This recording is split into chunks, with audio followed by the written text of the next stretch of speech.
Welcome to Icon Ganesh Sir official YouTube channel. Good morning everybody. Social studies లో భాగంగా DSC social studies లో భాగంగా మనకి ఈ రోజు ఏపీకి సంబంధించినటువంటి డిఎస్సి సిలబస్ ను కూడా విడుదల చేయడం జరిగింది. దీనికి సంబంధించినటువంటి పీడిఎఫ్ ను కావాలి అనుకున్న వారు కింద కనిపిస్తున్నటువంటి నంబర్ కి వాట్సాప్ చేయండి. మీకు ఆ సిలబస్ ను నేను సెండ్ చేస్తాను పీడిఎఫ్ ని. ఓకే, ఇప్పుడు నిన్న టాపిక్ మనం కంటిన్యూషన్ చూసుకుందాం. సార్ నిన్న టాపిక్ ఏంటి సార్ కంటిన్యూషన్ అని చూస్తే రైట్, నిన్న టాపిక్ కంటిన్యూషన్ ఏంటి అంటే సింధు నాగరికతకు సంబంధించినటువంటి అంశాలు. మరి ఈ సింధు నాగరికత గురించి మొదటిసారిగా ఎవరు ప్రస్తావించారు, ఎప్పుడు ప్రస్తావించారు? సింధు నాగరికత గురించి మనకు మొదటిసారిగా ఎక్కడ ప్రస్తావించినారు అంటే రైట్ చూడండి, ఇది సింధు నాగరికత అని చెప్తున్నా. మరి ఈ సింధు నాగరికత గురించి మనకు ఎప్పుడు ప్రస్తావించినారు? అసలు ఈ సింధు నాగరికత గురించి మొదటిసారిగా ప్రస్తావించింది ఎవరు అనే అంశాన్ని మనం పరిశీలించినట్లయితే ఈ యొక్క సింధు నాగరికత గురించి మొదటగా ఋగ్వేదంలో పేర్కొన్నారు అంటున్నాం. ఏ వేదంలో పేర్కొన్నారు? ఋగ్వేదంలో ఈ సింధు నాగరికతను గురించి పేర్కొనడం జరిగినది. ఈ ఋగ్వేదంలో సింధు నాగరికతను ఏ పేరుతో సూచించినారు అంటే హరపియు అనే పేరుతోటి సూచించడం జరిగినది అంటున్నాం. ఏ పేరుతో సూచించినారు అంటున్నామండి? హరపియు అనే పేరుతోటి ఈ సింధు నాగరికతను మనకు ప్రస్తావించడం జరిగింది అంటున్నాం. ఏ పేరుతోటి అంటున్నా? హరపియు అనే పేరుతోటి ఈ సింధు నాగరికతను గురించి ప్రస్తావించడం జరిగినది. దాన్నే మనం ఏమంటాము అంటే హరప్ప నాగరికత అని చెప్పి పిలవడం జరుగుతుంది. దీన్నే మనం ఏమంటామండి? హరప్ప నాగరికత అని చెప్పి పిలుస్తున్నాం. సింధు నాగరికతకు గల మరొక పేరే ఏమిటి అంటే హరప్ప నాగరికత అని చెప్పి పిలవడం జరుగుతుంది. ఓకేనా? అంటే మొదటిసారిగా హరప్ప అనే పట్టణ ప్రాంతం లభ్యమైనందువల్ల దీన్ని మనం ఏమని పిలుస్తున్నాము అంటే హరప్ప నాగరికత అని చెప్పి పిలుస్తున్నాం. ఈ హరప్ప నాగరికత గురించి మనకి ఎక్కడ లభ్యమైనది అంటే ఈ యొక్క ఋగ్వేదంలో మొదటిసారిగా దీని గురించి ప్రస్తావించడం జరిగినది. మరి ఈ సింధు నాగరికత గురించి మొదటిసారిగా ప్రస్తావించినటువంటి వ్యక్తి ఎవరు? సింధు నాగరికత గురించి మొదటిసారిగా ప్రస్తావించినటువంటి వ్యక్తి ఎవరు అంటే 1826వ సంవత్సరంలో చార్లెస్ మాజిన్ అనే వ్యక్తి. ఎవరు అంటున్నామండి? చార్లెస్ మాజిన్ అనే వ్యక్తి ఈ సింధు నాగరికత గురించి ప్రస్తావించడం జరిగినది అంటున్నాం. ఎవరు ప్రస్తావించినారు అంటున్నామండి? చార్లెస్ మాజిన్ అనే వ్యక్తి ఈ సింధు నాగరికతను గురించి మొదటిసారిగా ప్రస్తావించడం జరిగినది అంటున్నా. ఓకేనా? మరి ఈయన తర్వాత ఈ సింధు నాగరికత గురించి మరొక వ్యక్తి ప్రస్తావించడం జరిగినది. ఆయన పేరు ఏం పేరు అంటే అలెగ్జాండర్ బర్న్ అని చెప్తున్నా. ఎవరు అంటున్నామండి? అలెగ్జాండర్ బర్న్ అనే వ్యక్తి ఈ సింధు నాగరికత గురించి ప్రస్తావించడం జరిగినది అంటున్నా. సార్ ఎవరు ప్రస్తావించినారు? అలెగ్జాండర్ బర్న్ అనే వ్యక్తి ఈ సింధు నాగరికత గురించి 1831వ సంవత్సరంలో ప్రస్తావించడం జరిగినది అంటున్నా. సార్ ఏ సంవత్సరంలో ప్రస్తావించినాడు? 1831వ సంవత్సరంలో అలెగ్జాండర్ బర్న్ అనే వ్యక్తి ఈ సింధు నాగరికత గురించి ప్రస్తావించినాడు అంటున్నాం.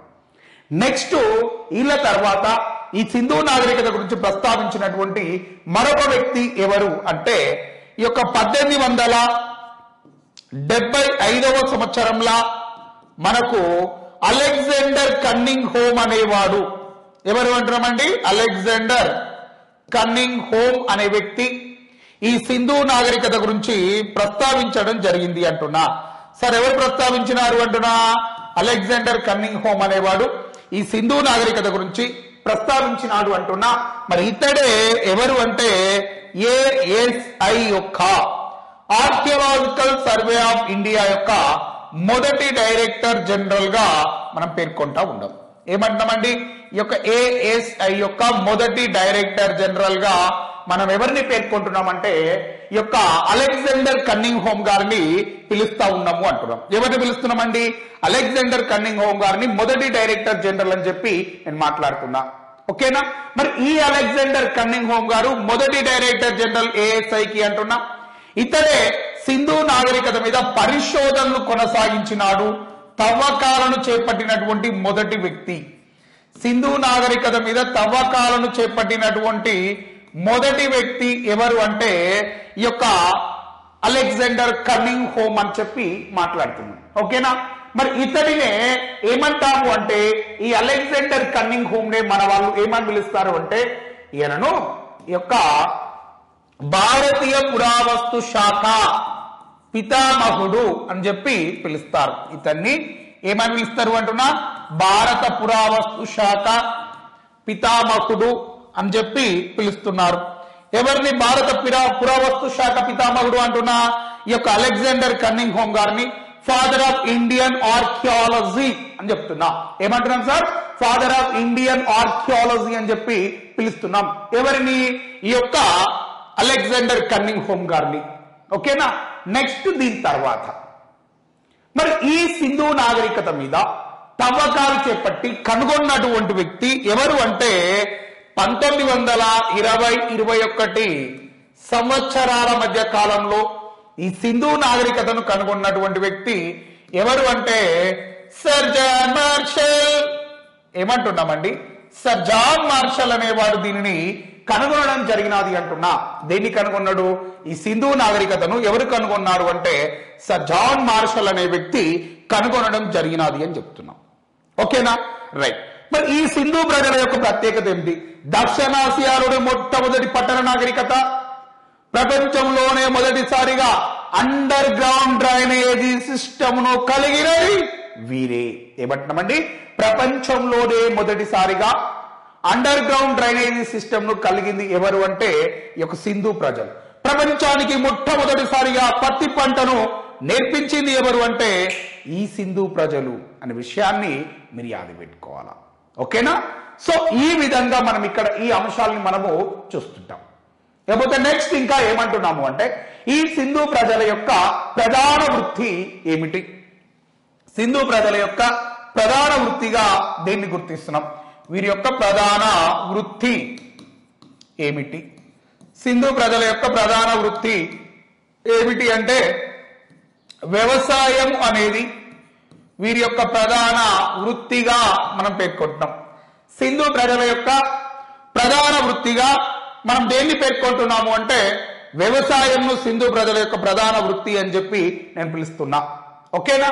మరి వీళ్ళు ఎప్పుడు వ్యవసాయాన్ని అంటే కంటిన్యూ చేస్తున్నారు? వీళ్ళు ఏ ఋతుపవనాల పైన ఆధారపడి వ్యవసాయాన్ని కొనసాగించినారు అంటే వీళ్ళు ఈ యొక్క ఈశాన్య ఋతుపవనాల పైన ఆధారపడి వ్యవసాయమును కొనసాగించినారు అంటున్నా. ఏ ఋతుపవనాల పైన ఆధారపడ్డారు అంటున్నా? ఈశాన్య ఋతుపవనాల పైన ఆధారపడి వీళ్ళు వ్యవసాయాన్ని కొనసాగించారు అంటున్నా. ఏ ఋతుపవనాల పైన అంటున్నామండి? ఈశాన్య ఋతుపవనాల పైన ఆధారపడి వీళ్ళు వ్యవసాయాన్ని కొనసాగించడం జరిగింది అంటున్నాం. సరే, ఏ ఋతుపవనాల పైన? ఈశాన్య ఋతుపవనాల పైన ఆధారపడి వీళ్ళు వ్యవసాయాన్ని కొనసాగించారు అంటున్నాం. ఓకేనా?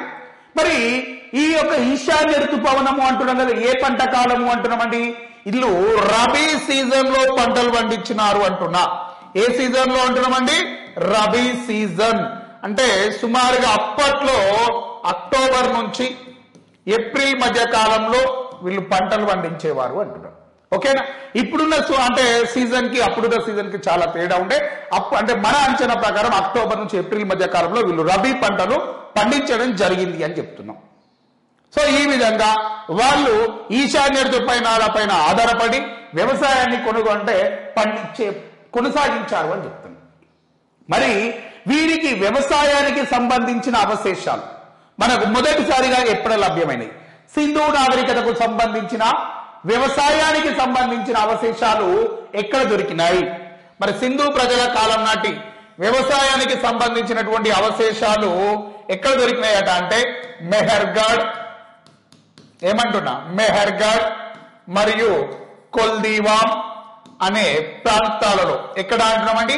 మెహర్గఢ్ మరియు కొల్దీవాం అనే ప్రాంతాలలో వ్యవసాయానికి సంబంధించినటువంటి అవశేషాలు లభ్యమైనవి అంటున్నా. ఎక్కడెక్కడ అంటున్నామండి? మెహర్గఢ్ మరియు కొల్దీవాం అనే ప్రాంతాలలో. ఓకే, వరి పంటకు సంబంధించిన అవశేషాలు యాడ దొరికినాయి అంటే వరి పంటకు సంబంధించినటువంటి అవశేషాలు ఎక్కడ దొరికినాయి?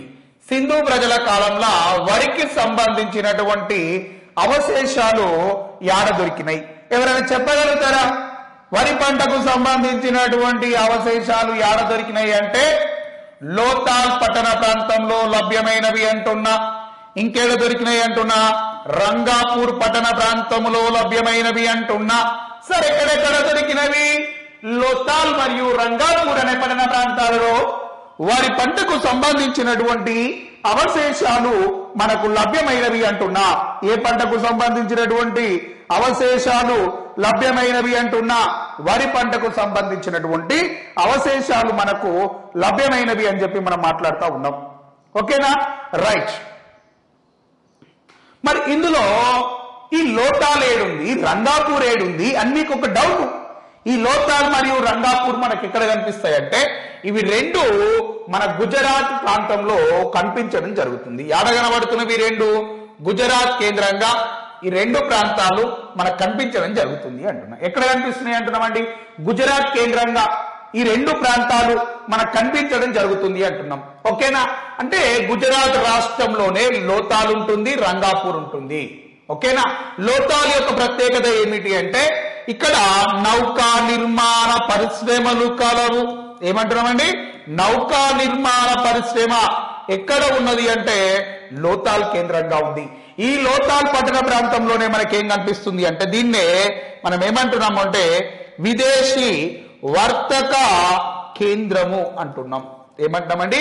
విదేశీ వర్తక కేంద్రం అంటే ఇక్కడ నౌకా ఓడరేవులు ఉన్నాయి కాబట్టి, నౌకా పరిశ్రమ ఉంది కాబట్టి ఇక్కడ నుంచి విదేశాలకు, తూర్పు ఆగ్నేయ ఆసియా దేశాలకు వాళ్ళు ఏం చేసేవాళ్ళు అంటే తాము పండించినటువంటి వస్తువులను ఎగుమతి చేసేవారు అంటున్నాం. ఓకేనా? తూర్పు ఆగ్నేయ ఆసియా దేశాలకు వాళ్ళు పండించినటువంటి పంటలను ఎగుమతి చేసేవారు అని చెప్పి మనం మాట్లాడుకుంటా ఉన్నాం. ఓకేనా? మరి ఈ విధంగా మరి విదేశీ వర్తక ప్రయాణ సాధనంగా మనము దేన్ని గుర్తిస్తున్నాం? ఏమంటున్నామండి? విదేశీ వర్తక ప్రయాణ సాధనంగా మనం దేన్ని గుర్తిస్తున్నాం? విదేశీ వర్తక ప్రయాణ సాధనముగా మనం దేన్ని గుర్తిస్తున్నాం? విదేశీ వర్తక ప్రయాణ సాధనముగా దేన్ని గుర్తిస్తారు అంటే ఈ యొక్క నౌకను విదేశీ వర్తక ప్రయాణ సాధనం అంటాం. పోనిప్పుడు స్వదేశీ వర్తక ప్రయాణ సాధనం ఏమిటి?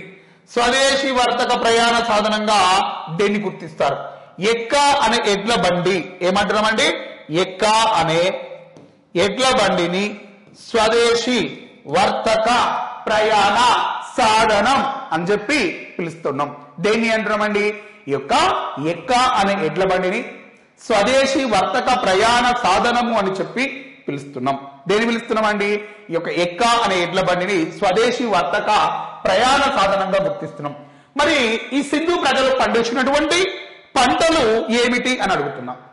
ఈ సింధు ప్రజలు పండించినటువంటి పంటలు ఏంటి అని అడిగితే మీరు ఏమైనా చెప్తారా? నేనే చెప్తాను. చూడండి, వీళ్ళు ప్రధానంగా బార్లీ, గోధుమ, వరి అనే పంటలను పండించడం జరిగింది. సింధు ప్రజలు పండించినటువంటి పంటలు ఏమిటి? సింధు ప్రజలు పండించినటువంటి పంటలు ఏంటి అని చెప్పి నేను అడుగుతున్నా. ఒకటి ఏమంటున్నాము అంటే బార్లీ అని చెప్పి పిలుస్తున్నాం. ఏమంటున్నాం సార్? బార్లీ, గోధుమ, ఓకేనా, వరి వంటి పంటలను వీళ్ళు పండించడం జరిగింది. మరి సింధు ప్రజల యొక్క వాణిజ్య పంటగా దేన్ని గుర్తిస్తాం? సింధు ప్రజల యొక్క వాణిజ్య పంటగా మనం దేన్ని గుర్తిస్తున్నాము అంటున్నాం. సింధు ప్రజల యొక్క వాణిజ్య పంట ఏమిటి అంటే పత్తి అనేది వీరి యొక్క వాణిజ్య పంట అని చెప్తున్నాం. ఏమంటున్నామండి? పత్తి అనేది వీరి యొక్క వాణిజ్య పంట అంటున్నాం. ప్రపంచంలో తొలిసారిగా పత్తి పంటను పండించింది ఎవర్రాబయ్ అంటే ఈ సింధు ప్రజలే మొదటిసారిగా పత్తి పంటను పండించడం జరిగింది అంటున్నా. ఎవరు పండించినారు అంటున్నామండి? ఈ సింధు ప్రజలే ప్రపంచంలో మొదటిసారిగా పత్తి పంటను పండించినారు. ఈ పత్తిని ప్రపంచ దేశాలకు సప్లై చేసింది కూడా మనమే అనే విషయాన్ని మీరు బాగా యాది పెట్టుకోవాలా అని చెప్తాను. ఓకేనా? మరి వీళ్ళు వ్యవసాయ పరికరాలుగా వేటిని వినియోగించారు? ఇనుమును వాడిర్రా? No no no no no, ఇనుమును వాడలేదు. వీళ్ళు చెక్క నాగలి, చెక్క కొడవళ్లను వీళ్ళు వ్యవసాయ పరికరాలుగా వినియోగించడం జరిగింది. వ్యవసాయ పరికరాలు ఏమిటి అని చెప్పి నేను అడుగుతున్నా. రైట్, ఎవరైనా చెప్పగలుగుతారా? వ్యవసాయ పరికరాలు అంటున్నా. సింధు ప్రజల యొక్క వ్యవసాయ పరికరాలు ఏమిటి? రైట్, ఒకటి చెక్క నాగలి. ఏమంటున్నాం సార్? చెక్క నాగలి. నెక్స్ట్ రాతి కొడవళ్ళు. ఏమంటున్నామండి? రాతి కొడవలి. ఇవి వీరి యొక్క, ఇంకా వీటితో పాటుగా యొక్క అంటే రాతి పనిముట్లు, ఇవి వీరి యొక్క వ్యవసాయ పరికరాలుగా మనం గుర్తించడం జరుగుతూ ఉంది. ఓకేనా? అయితే కొన్ని అంశాల ప్రకారం మొదట్లో సింధు నాగరికత మీద తవ్వకాలు జరిగినప్పుడు ఇక్కడ నీటిపారుదల సౌకర్యాలు అంతగా కనిపించేవి కావు. మనకు దొరికినటువంటి ఆధారాల ప్రకారం ఏమంటున్నామంటే నీటిపారుదల సౌకర్యాలు అంతగా లేవు అని చెప్తున్నా. కానీ ఈ యొక్క నీటిపారుదల సౌకర్యాలు తొలినాళ్లలో లభ్యం కాలేదు. కానీ 1990 ఏమంటామండి 1990 యొక్క 95 సంవత్సరాల మధ్య కాలంలో ఏమంటున్నామండి 1990-95 ఇయర్ ఆఫ్ టైంలో సింధు నాగరికత పట్టణ ప్రాంతాల్లో లభ్యమైన చిట్ట చివరి ప్రాంతం ఏది అంటే ధోలవీర అనే పట్టణ ప్రాంతం లభ్యమైంది అంటున్నాం. ఏ పట్టణ ప్రాంతం లభ్యమైంది అంటున్నామండి? ధోలవీర అనే పట్టణ ప్రాంతము లభ్యమైనది అని చెప్పి మాట్లాడుతున్నాం. మరి ఇక్కడ నీటి రిజర్వాయర్లు లభ్యమైనవి అంటున్నా. ఎక్కడ? ఈ ధోలవీర పట్టణ ప్రాంతంలో మనకేం దొరికినాయట అంటే నీటి రిజర్వాయర్లు లభ్యమైనవి అని చెప్పి నేను మాట్లాడుతున్నా. ఓకేనా? మరి ఈ 1995 నాటికి మనకేమర్థమైందంటే ఇక్కడ నీటి పారుదల సౌకర్యాలు అనేవి కలవు. ఏమర్థమవుతున్నాయి? నీటి పారుదల సౌకర్యాలు కలవు అనే విషయము మనకు అర్థమైతా ఉంది. మొదట్లో ఏమంటున్నాము? నీటిపారుదల సౌకర్యాలు లేవు అన్నా. తర్వాత ఎప్పుడైతే ధోలవీర పట్టణ ప్రాంతం బయటపడ్డదో అప్పుడు మనకు నీటిపారుదల సౌకర్యాలు అనేటివి అందుబాటులోకి వచ్చినాయి అని చెప్పి మాట్లాడుతూ ఉన్నాం. ఓకేనా? మరి వీళ్లకు ఇనుము గురించి తెలుసా? No no no no no, వీళ్లకు ఇనుము గురించి తెలియదు అంటున్నా. ఇనుమును వీళ్ళు వినియోగించలేదు అని చెప్తున్నాం. ఇనుము వీరికి తెలుసా అంటే తెలియదండి. మరి ఇంకేం తెలియదు వీరికి?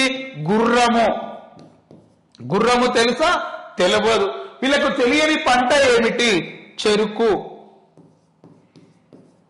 ఏమంటున్నామండి? చెరుకు వీళ్ళకు తెలియని పంటగా పేర్కొంటున్నాం. వీళ్ళకు తెలియనటువంటి లోహము ఏమిటి అన్నప్పుడు చూడండి, వీళ్ళకు తెలియని లోహము ఏమిటి అంటే ఇనుము. ఓకేనా? వీళ్ళకు తెలియని జంతువు ఏది అంటే గుర్రము. వీళ్ళకు తెలియని పంట ఏమిటి అంటే చెరుకు. కానీ గుర్రం యొక్క అవశేషాలు సింధు నాగరికత కాలంలో లభ్యమైనవి అంటున్నా. కానీ గుర్రం యొక్క అవశేషాలు సింధు నాగరికత కాలంలో లభ్యమైనవి అంటున్నా. ఓకేనా? మరి ఈ గుర్రం యొక్క అవశేషాలు సింధు నాగరికత కాలంలో లభ్యమైనవి అంటే సింధు నాగరికత ప్రాంతాలలో లభ్యమైనవి. ఏ ప్రాంతంలో లభ్యమైనవి అంటే సూర్కటోడా అనే ప్రాంతంలో గుర్రం యొక్క అవశేషాలు లభ్యమైనవి. అగో ఇలా తెలియకనే మరి గుర్రం యొక్క అవశేషాలు ఎట్లా దొరికినాయి అని మీకు అనిపిస్తుంది కదా. ఇప్పుడు ఈ సూర్కటోడా ప్రాంతంలో గుర్రం యొక్క అవశేషాలు దొరికినాయి. కానీ ఈ గుర్రం ఎవరి కాలానికి సంబంధించినది అంటే ఆర్యుల కాలానికి సంబంధించినది అని చెప్తున్నా. ఎవరి కాలానికి సంబంధించినది అంటున్నామండి? ఆర్యుల కాలానికి సంబంధించినటువంటి గుర్రం యొక్క అవశేషాలు ఇక్కడ లభ్యమైనవి అనే విషయాన్ని మీరు గుర్తుపెట్టుకోవాలి అంటున్నాం. ఓకేనా? రైట్. ఈ విధంగా మనం సోషల్ స్టడీస్ కి సంబంధించినటువంటి మెంటర్షిప్ ప్రోగ్రామ్ ను ప్రారంభించినాం. మరి ఈ మెంటర్షిప్ ప్రోగ్రామ్ లో మీరు జాయిన్ అవ్వాలి అనుకుంటే ప్లే స్టోర్ కి వెళ్ళి ఐకాన్ గణేష్ సార్ యాప్ ని డౌన్లోడ్ చేసుకొని ఈ కోర్సును పొందవచ్చు. మీకు సోషల్ స్టడీస్ లో ఫుల్ కంటెంట్ అనేది tech plus BSc AP and తెలంగాణకు సంబంధించి ఈ క్లాసెస్ మీ ముందుకు తీసుకొచ్చినాం. రైట్. సాధ్యమైనంత వరకు ఈ కోర్స్ ద్వారా మీరు ఒక మంచి గవర్నమెంట్ ఉద్యోగాన్ని, ఒక టీచర్ జాబ్ ను కొట్టగలుగుతారు అని చెప్పి మరొకసారి తెలియజేస్తూ సదా మీ విజయాన్ని కోరుకునే మీ ఐకాన్ గణేష్ సార్. జై భారత్.